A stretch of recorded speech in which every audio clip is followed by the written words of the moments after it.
Bangles வச்சு super க்யூட்டான ஒரு கேண்டில் ஹோல்டர் தான் பண்ண போகிறோம். அதுக்கு ஃபஸ்ட்டு பேங்கிள்ஸை செலோ டேப் வச்சு இந்த மாதிரி அட்டாச் பண்ணிக்கிற ரவுண்ட் ஷேப்பில். நெக்ஸ்ட்டு ஒரு திக் பேப்பரில் பேங்கிளோட சேம் சைஸில் கட் பண்ணி அதை பெயிண்ட் பண்ணிக்கிறேன். அதுக்கு பதிலாக நீங்கள் ஸ்கெட்ச் அந்த மாதிரி கூட யூஸ் பண்ணிக்கலாம்.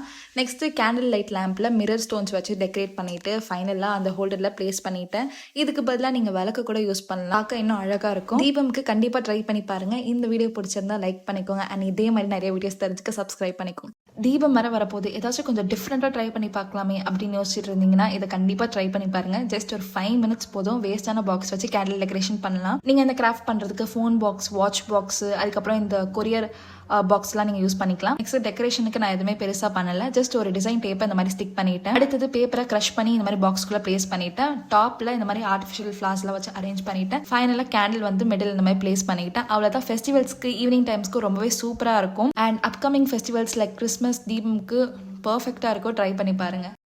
உடன் ஸ்பூன்ஸ் வச்சு ஒரு கியூட்டான கேண்டில் ஹோல்டர் பண்ணலாமா? அதுக்கு ஃபர்ஸ்ட் உடன் ஸ்பூன்ஸ்ல நான் இந்த மாதிரி 3 டிஃப்ரெண்ட் கலர்ஸ்ல பெயிண்ட் பண்ணிக்கிறேன். ட்ரை ஆனக்கு அப்புறமா ஸ்பூனோட ஸ்கூப் பார்ட்டை மட்டும் இந்த மாதிரி கட் பண்ணி எடுத்துக்கிறேன். நெக்ஸ்ட் ஒரு திக் பேப்பரை ரவுண்ட் ஷேப்ல கட் பண்ணிட்டு மிடில் ஒரு சின்ன சர்க்கிள் மார்க் பண்ணிக்கிறேன்.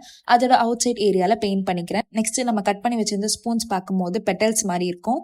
இப்போ அதை நான் ரோ பை ரோவா இந்த மாதிரி அரேஞ்ச் பண்ணி ஸ்டிக் பண்ணிக்கிறேன். ஃபைனலா மிடில் வந்து ஒரு கேண்டில் வந்து பிளேஸ் பண்ணிட்டேன். அவ்வளவுதான். வெறும் உடன் ஸ்பூன்ஸ் வச்சு ரொம்ப ஈஸியான ஒரு கேண்டில் ஹோல்டர் வந்து பண்ணியாச்சு. இதை கண்டிப்பா தீபம்க்கு ட்ரை பண்ணி பாருங்க.